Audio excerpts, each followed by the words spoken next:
Welcome back, everyone, to Hearts of Iron 4 Millennium Dawn China. Now, what? Huh. Really now, Thailand?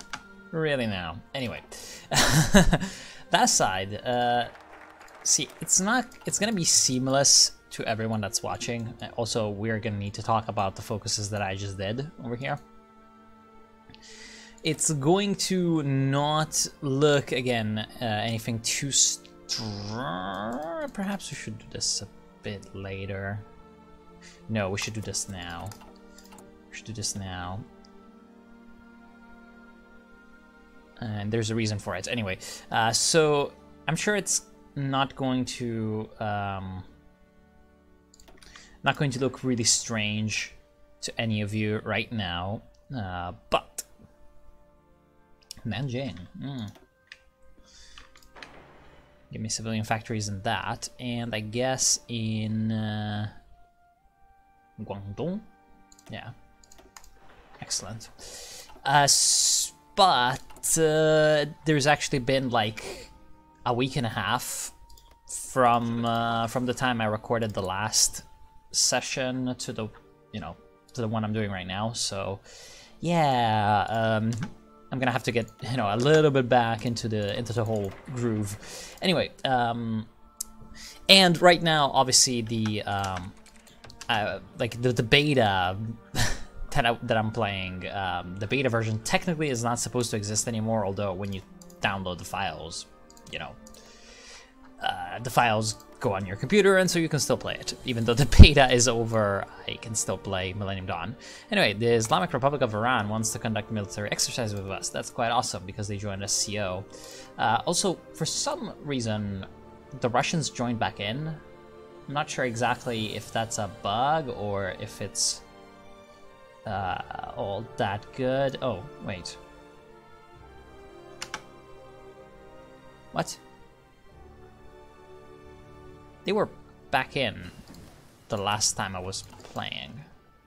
Anyway, that insanity aside, so what we just did is the water conservation projects, and that's quite awesome. Now, in terms of just overall, okay, are you emerging? You are emerging. That is awesome. That is quite awesome. Not sure what I can do with that though right now. Right now I don't think I can do anything particularly useful with that turn of events. No real big news. We're just expanding sort of our sphere of influence in Mongolia and other areas of North Asia. And yeah, wait. See, here it's saying Tajikistan. Like, clearly the Iranians are part of the SCO, so I don't know, there's some weird shit going on.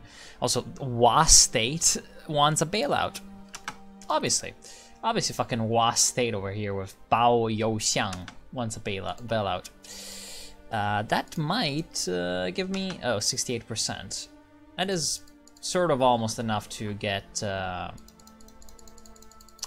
turning into puppet status, but well, that's fine. We're gonna do that later. I like having puppets, apparently. We can permanently suspend elections. Lovely. Anyway, not much has been going on. Not really much has been going on. There's a lot of Xinjiang problems, as always.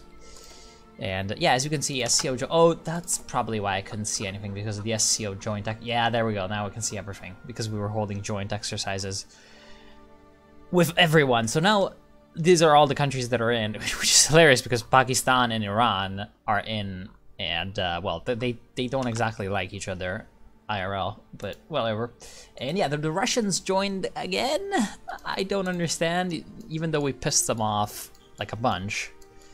With the Chinese dominance, I have no idea. Anyway, we can take the undermine ASEAN at some point as well, but that's gonna, it's gonna be a little bit later. First off, right now, we're just sort of trying to go down the economic development line, the Chinese mega projects. We did the... Oh, no. Okay. Emerging. Good. Pakistan stays in our sphere. So yeah, we did the water-related stuff, which is actually a really interesting topic that I wanted to touch on. So there's actually a massive water shortage, like drinking or agricultural type water shortage. God damn it, this Xinjiang stuff is getting really annoying. But whatever.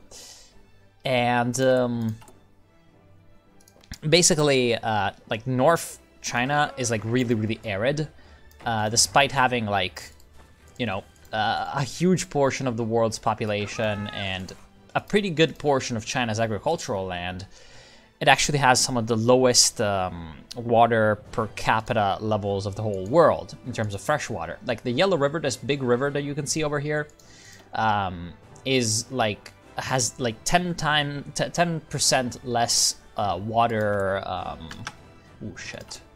I'm researching carriers, right? So I should probably get China State Shipbuilding Corporation. Has like 10% of the water flow of like 1978 or something. I don't exactly remember the data, but that's basically what's going on over there, and it's a big issue. It's been a big issue for, well, a couple decades for China. So what they do is they've been making a bunch of infrastructure projects essentially to divert river flow from southern China, which is comparatively more water-rich, to northern China. But that's kind of ecologically problematic and also very expensive. And so that's the Yarlung Tsangpo diversion project. That's from some river in Tibet that then flows into India, and this basically this one. But there's also other ones, and yeah, it's just kind of one of those weird-ass aspects that doesn't really get talked about a lot about modern China. That's actually really impactful, really impactful. And the line that we're going down right now is the first-tier megacity development. The other one is the Go West strategy.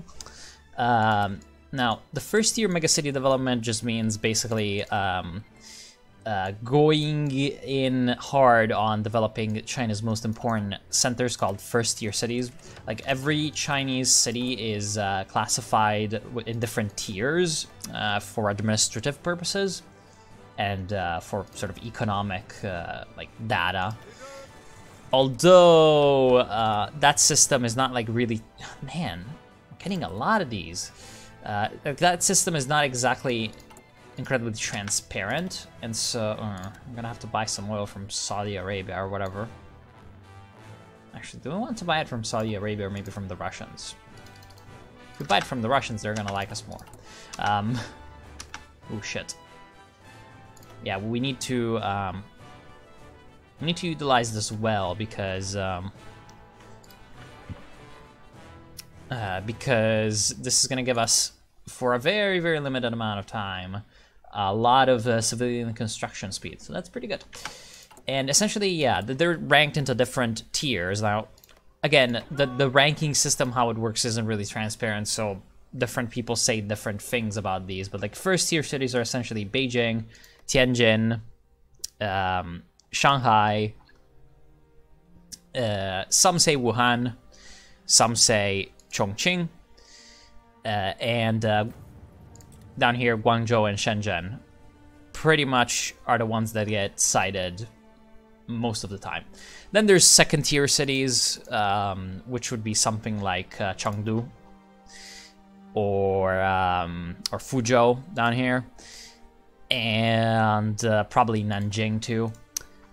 And these are like the secondary importance kind of thing, and Shenyang too, like a couple of cities up here, like Dalian as well. And then there's like third tier city, for example, would be like Huizhou over here, or Ganzhou, or maybe Changsha is a second tier, but like, you know, just more backwater kind of deal, like Kunming.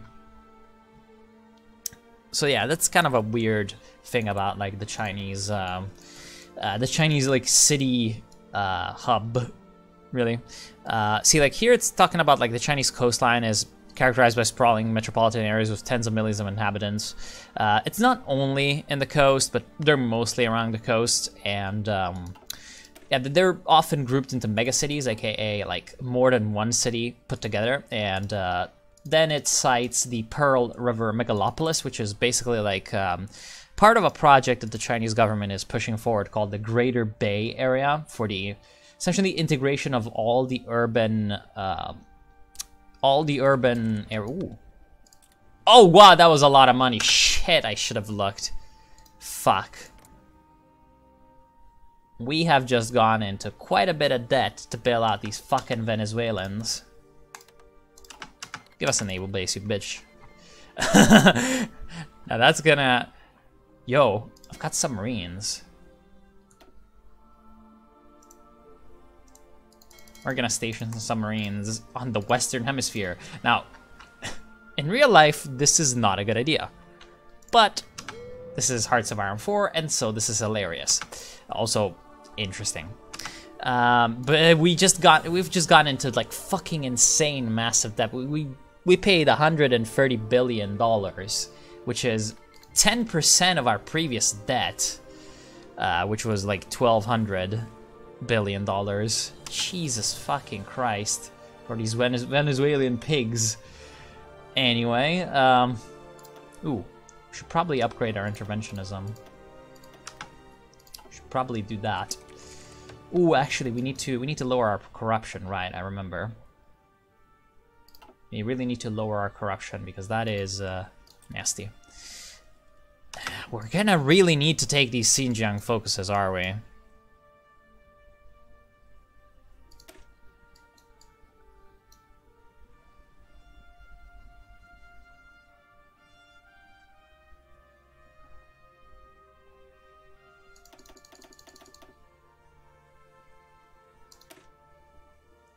See, like, I don't think any of these are going to help. Damn it, these protests. We're gonna need to raid them, are we? We are gonna need to raid them. Wait, where's the... Okay, raid militant hideouts.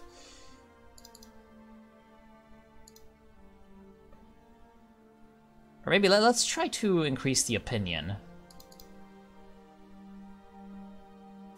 Let's just try to increase the opinion and never raid the militant hideouts. Whatever, we'll try. We'll try to just get Uyghur opinion. And then if they go bad, we're gonna put them in concentration camps. Anyway, basically, yeah, these like mega cities are supposed to be like, again, agglomeration of different urban areas. Like, for example, pretty much everything in this Pearl River Delta state is in it. Also Jiangmen over here. And Hong Kong and Macau. And that's called the Greater Bay Area or whatever. And it's supposed to have like 80 million people in terms of population, of which the majority is actually urban. And that's absolutely fucking insane as a megacity. And that's the biggest one. See, here it talks about more than 50 million. The statistics I've read say it's possible that there's around 60 million people in there. That's, well, just absolutely nuts. Then the other one that it cites is Jingjingji, which is Beijing, Tianjin, and just in general the Hebei region, which is like here, and some stuff here. And that's a new sort of project that's going on to connect up all these urban areas. And then there's the Yangtze River megacity, which is fucking like insane in terms of scale, because it's basically talking about everything from Nanjing to Shanghai. And that's like 120 million people at most. And yeah, that's basically what's going on right now in China. They're trying to make these huge-ass cities viable. And yeah, it's kind of interesting, I feel like.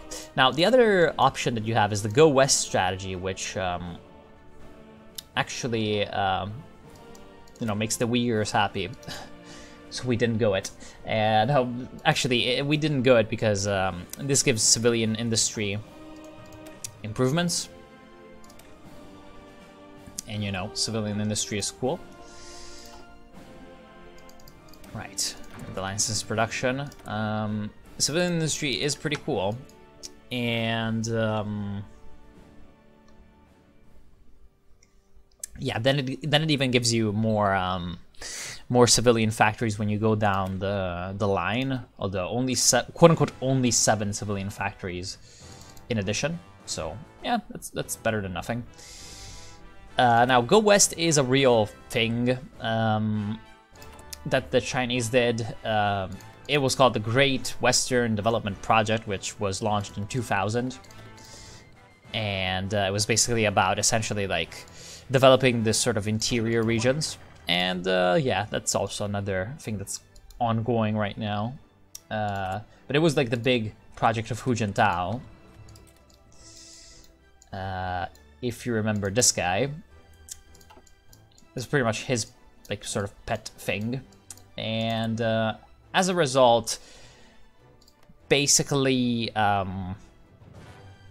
the stage was set for what happened in 2008, which is when the financial crisis hit. Pretty much like, you know, Luxembourg leaves the European Union. Anyway, which is pretty much when all the European economies and the United States that were previously buying from the Chinese, you know, export products sort of shit the bed. So the demand went down, and a bunch of problems happened with the sort of southern Chinese economy, which was the driving force behind the export-based economic growth of China that most people know about. You know, the cheap toys coming from China and all that. That was basically all coming from the south. And we don't need any Marines anymore. We don't need any more Marines. It was basically coming from the south. And sure, Azerbaijan wants to join. And there was a bit of an issue in that, because obviously then if that sort of driving engine crashes, then everything else is going to slow down. Well, what happened is the Chinese government sort of made this huge fucking bailout and stimulus, no, so not bailout, actually stimulus package. And sort of thanks to the whole Go West infrastructure that had already been built, that could be relatively efficient. And so now the sort of interior regions of China, especially Sichuan, but also some of the regions such as Gansu and some parts of Xinjiang, are developing quite quickly, and in fact are the fastest growing regions in the country. Anyway, Somali National Alliance, the Peace Treaty of Baidoa. Yeah, let's actually check out what's going on. Okay, Somali government doing their stuff. Somali National Alliance doing their stuff. Jubaland doing their stuff. And there's still that whole... Ooh, Tajikistan, yes. There's still that whole mess over here in the Congo, but looks like the Congo DR has sort of stabilized the situation, and they actually have more industry than their opponents, so it's quite likely that they're going to be fine. Ethiopian loan requests, right? That's not actually like give them money. It's like a focus tree that was made before the system was really expanded, I think. Wait, Legacy of Abyssinia, monarchy on the rise. Oh, so they're getting nationalist outlook. Thankfully, though, the fact that they're requesting loans from us